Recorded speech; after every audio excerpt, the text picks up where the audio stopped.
Good evening. Tonight, we take our journey to maybe the most significant city in the history of the Western world and the most impactful city in the history of the Western world. I was shocked to see, I guess up close and personal, how much the city of Rome has shaped the city of Little Rock and the country of America and the entire Western world. Our architecture, our education, our military, our engineering, you can go down on the list, and almost all of it stems from Greece and Rome, and particularly Rome spreading it around the world. So tonight, we're reflecting on Rome, and especially also, Rome is not only a secularly important city, but also a spiritually important city. From a Christian perspective, Rome is very significant to the early Christian movement. On the screen, you can see a bit of a timeline of some of the more important, significant events in early Christian history that took place or are at least very much related to Rome. All of those dates are AD, so the book of Romans was written to the Christians in Rome in about AD 57 or 58. Paul had 2 years in house arrest in Rome from AD 60 to AD 62. The Great Fire of Rome was AD 64. We'll talk about that in just a moment and why it's so significant from a Christian perspective. And then the martyrdom of Peter happened somewhere in between AD 64 and 67, and the martyrdom of Paul somewhere between AD 67 and 68. And you can see on the screen one thing that I think is easy to forget as we read the New Testament, as we talk about the different verses and passages, is that all of these books are historically situated, right? Like all of these books happened in a specific place at a specific time for a specific people. So these top 4 books on the screen, Philippians and Philemon and Colossians and Ephesians, are all written by Paul, at least traditionally, are attributed to Paul during his house arrest in Rome from AD 60 to 62. So those 4 letters trace back to Rome. And then also, in Paul's second imprisonment in Rome before his martyrdom, he wrote 2 Timothy, traditionally speaking. And those verses on the screen, if you want to write them down, those are the verses that mention Paul mentions his imprisonment and sometimes specifically mentions Rome or Caesar's household. So, in the early Christian movement, the city of Rome was very influential. And I have 2 directions that I want us to go in talking about this city. The first one is persecution, and the second is perspective. And knowing me and how I tend to talk too long, I think we might only get to the first one tonight. It's because I'm trying to get us out on time, at least more consistently, okay? So perspective might have to wait, but tonight, at least, we will talk about persecution and the early Christian movement in Rome. So, the fire of AD 64. On this slide, you see it's kind of right here in the middle, the Great Fire of Rome. This is an artist's depiction of part of Rome burning. You may have heard of this fire. It destroyed 3/4, approximately, of the greatest city on earth. Can you just even imagine? I don't know, let's take the greatest city in America. I can't remember if it's New York or Los Angeles that has the most people. Well, let's say Los Angeles, 3/4 of it burned by fire. And the span of, I think it went on for 9 days. So a 9-day fire, they couldn't contain it, and it burned 3/4 of the city. So it was terrible, but it was also suspicious. You may have heard about how some people back in Rome at this time suspected that their own emperor, the Emperor Nero, had set ablaze his own city in an effort to clear some space for his very industrious new city plan. Okay, so Nero had some rebuilding that he wanted to do. He wanted to restructure the city of Rome in his own image, and some other people weren't excited for that. And so at least some people thought that Nero was so bent on getting his way that he set fire to his own city and destroyed 3/4 of it. Now, this was apparently such a prevalent rumor in Rome at the time that Nero felt that he had to do something about it. And this is where the early Christian movement comes into the picture. Because this is Nero, by the way, or at least a bust of his head. And I want to read you this quote. It's long, but if you're able to listen and get what's going on. It's very, very interesting, especially if you are a Christian, and you probably are if you're in this room. So this is a quote from Tacitus, who is a Roman historian who lived at the time. So he's writing about Nero, and he says, to get rid of the report, that is the report that he was the one who set fire to his own city, Nero fastened the guilt and inflicted the most exquisite tortures on a class hated for their abominations, called Christians by the populace. Christus, from whom the name had its origin, and you might have caught that it's spelled a little bit differently, but you can figure out Christians, and then Christus, Christ. So Christ, from whom the name had its origin, suffered the extreme penalty during the reign of Tiberius at the hands of one of our procurators, Pontius Pilate, and a most mischievous superstition, thus checked for the moment, again broke out not only in Judea, the first source of the evil, but even in Rome, where all things hideous and shameful from every part of the world find their center and become popular. So for Tacitus, he's not a fan of this Christian movement. He classifies it in the category of all things hideous and shameful. Okay, so he's not a fan of this movement, but he's recording how Nero responded to these rumors. It says, or he says, accordingly, an arrest was first made of all who pleaded guilty. Then, upon their information, an immense multitude was convicted of being a Christian. Not so much of the crime of firing the city as of hatred against mankind. Mockery of every sort was added to their deaths. Covered with the skins of beasts, they were torn by dogs and perished, or were nailed to crosses, or were doomed to the flames and burnt to serve as a nightly illumination when daylight had expired. So if you were following along with that, that's pretty gruesome, right? And he goes on to talk about how this took place, among other places, in Nero's own gardens. So if you can get the image of people serving as the lighting for these intimate dinners of Nero, where he's entertaining important people in his own private gardens. So that's the picture of how these people were persecuted, how they died. So it's this really, really hideous way for people to be treated, right? And this is the early Christian movement. This is the first century. This is about 30 years after Jesus has died.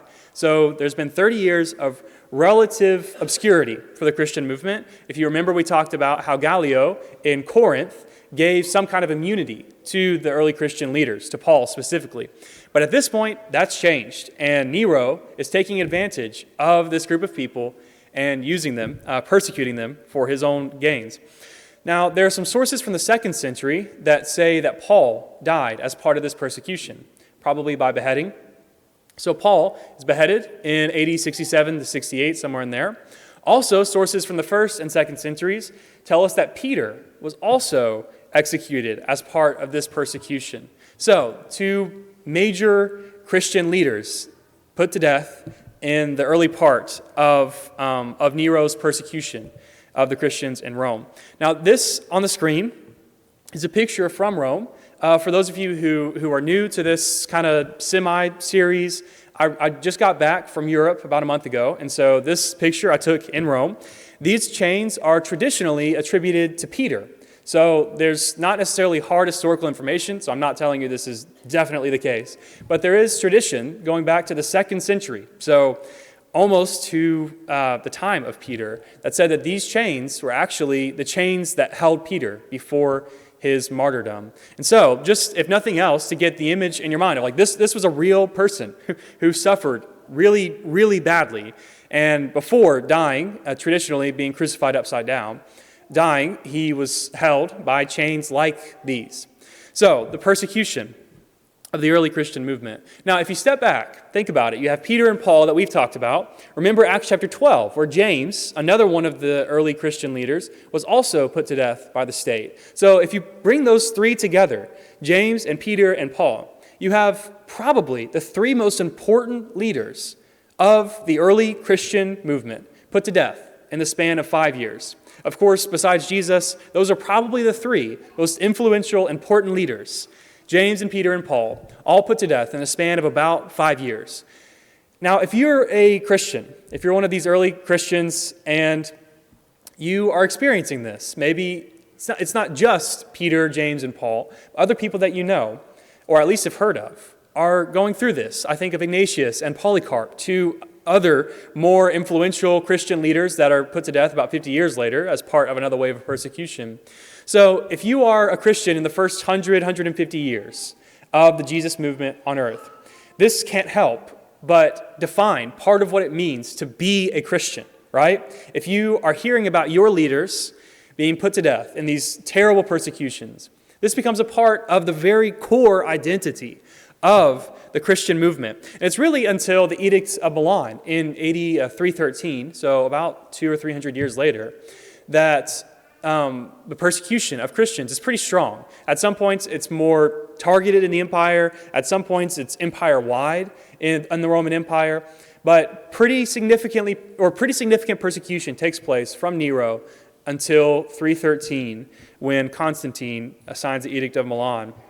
So, historically speaking, Rome is in a decline at this point, right? So as the first century passes, Rome is beginning to decline. And so if you read the historical sources, they're looking for people to blame for that decline. They're saying remember, these are very religious people. So they're saying there's someone who's to blame for this. We might call it superstition. That there's someone to blame for the decline of our empire. And Christians were one of their scapegoats. And a very significant place of persecution in Rome is this place right here. This is what it looks like today. This is from the very center. You can kind of tell on the sides here, this is a track. This is what they called a Circus Maximus was the name of it, where they would have chariot races and different things like that around the track. So the track itself, the white-looking portions of the picture on the screen, was about 550 yards. And you can see here, this is from the center of one of those, one side of the track. Now this Circus Maximus, you can't really tell from the pictures, but this is huge. So this could hold 150 to 250,000 people. So like our biggest stadiums are what, 100,000 people or so? Bryant-Denny Stadium in Tuscaloosa, Alabama, about 100,000 people. But the Circus Maximus, 150,000 to 250,000 people in this one place, gigantic place.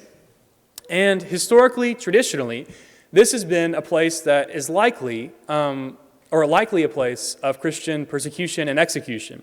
This is a famous painting from 1881 called The Christian Martyr's Last Prayer. So we have historical sources that talk about groups of Christians being put to death by lions.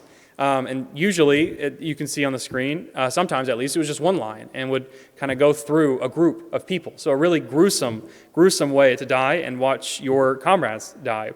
So this, on the screen, this is the Circus Maximus. So this is what it looks like today. And you can see here, you might can tell, there's a little tower right here. So that's what this is toward that end of the stadium. So you can tell how big this place was. So the Circus Maximus, place of persecution. Now, this is a quote from Tertullian, who lived, this quote is from AD 197, so about 150 years after Nero. He says this, and this is the last part of the quote, but I'll read you a little bit more to get the context. This is one of the more famous quotes from early Christian leaders. "We are not a new philosophy, but a divine revelation. That's why you can't just exterminate us. The more you kill, the more we are. The blood of the martyrs is the seed of the church." I don't know about you, but I can hardly read that without getting chills, that this perspective on suffering, which is, I would say, inhuman in a way, right? Like none of us, naturally speaking, think of suffering, think of martyrdom in this way. But this is how the early Christian movement came to think of their suffering, that the blood of martyrs is the seed of the church, that as their blood is planted in the ground, more and more Christians, more and more Christian values, etc., sprout up from that ground. As he says, the more you kill, the more we are. So this was one reason why we received the Christian message, right? 2,000 years later, in spite of this incredible persecution, that this still survived. And it is, in fact, not only the most widespread, but the most ethnically diverse religious movement in history, that it's reached almost every nation on earth because of this kind of spirit, that our Christian ancestors held to this belief that suffering is not only bad, that suffering is also good, that there's a redemptive part of suffering. Now, thankfully for us, we're not experiencing the same things that they did. But at least this is pretty hard to verify, but a common assertion, at least among Christian leaders today, is that the 20th century was the bloodiest century in the history of Christianity, that more Christians died in the last century than in any other century before that. And now, for us, I think it seems hard to believe because we're so insulated in our world. But I say that to say persecution's still going on, and even here, of course, thankfully, we're not suffering in this way, but we might suffer mocking or discrimination or exclusion for what we believe, and especially maybe going forward in our culture. And if nothing else, suffering is part of being a human, right? And it's part of being molded into the image of Christ. The New Testament speaks about how suffering changes who we are. And if we allow Him, God will use it to mold us into the image of His Son. So we'll talk more about that in just a moment. But I want to leave you with that quote, that the blood of martyrs is the seed of the church. Now, I want to move on to this place. This is the Roman Forum. Remember, all of tonight is going to have to do with suffering and persecution, so maybe not the most sunshine and rainbows sermon. But next week, or next time I preach, we'll talk about a perspective shift that I think Rome can offer us. Now, this is the Roman Forum. This was the center of their political and economic and religious lives. There are temples and all kinds of official government buildings all around the Roman Forum. It's an incredibly important place. This is an artist's rendition of what it might have looked like 2,000 years ago, back in the first century. And arguably, at least, the first century was the height of the importance of the Roman Forum. So this is Jesus' day, Paul's day, very, very important place. This is the heart of the world empire at the time. So this is the Forum of Rome. And one of the biggest, most important archaeological sites in biblical studies is found at one end of the Roman Forum. And here it is. This is looking, if you're looking at this picture from my perspective, right directly behind you is the Colosseum, and we'll talk about that in just a moment, but also talk more about it next time we talk about Rome and perspectives. But looking forward is the Roman Forum. So this is in many ways the entrance on this side of the Forum into the Roman Forum. This is called the Arch of Titus. It was at least completed, I believe, in AD 81. Okay, so again, still first century. The Arch of Titus completed in AD 81. And this is as part of the arch.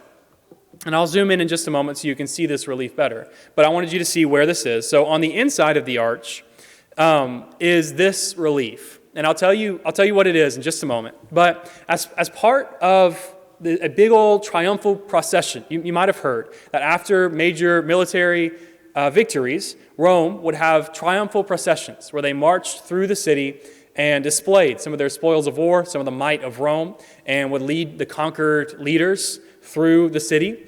And that especially happened in the Forum. So that was kind of the center of it all. So in AD 70, the city of Jerusalem falls. This is incredibly significant in the history of Judaism and of Christianity. This is, according to the Gospels, this was spoken of by Jesus, predicted by Jesus. And so in AD 70, Jerusalem falls. And after that fall, it's almost certain that the Jewish leaders from Jerusalem were paraded through the streets of Rome. Not only the Jewish leaders, but also artifacts and spoils of war from Jerusalem. Like I said, this is a common practice to communicate military might and cultural dominance and divine approval. All of those things, that Rome is hot stuff. Okay, that's the whole point of these triumphal processions. And after the victory in AD 70, the Arch of Titus right here is depicting the Jewish spoils of war being carried through the streets of Rome. And you can see the most prominent thing here is the menorah from the temple. So you probably can tell that right away. There's also the table of showbread and golden trumpets and fire pans and different things that would also have been taken from the temple. So this is an incredibly important piece of historical knowledge that preserves a whole lot of things that are important for biblical studies. So I wanted to share it with you. But I also wanted to use it to make a point.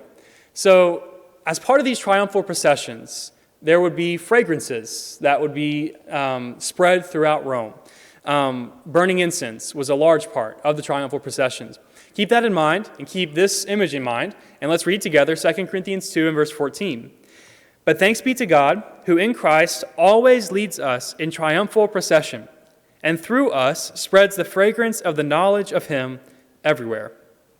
So you can see, reading that verse, the historical background of it, right? That the triumphal procession, Paul says, our minority movement, our movement that is barely in the smallest corner of the empire at this point, our minority movement that is going to be persecuted over the next 250 years and more, actually is constantly being led in triumphal procession.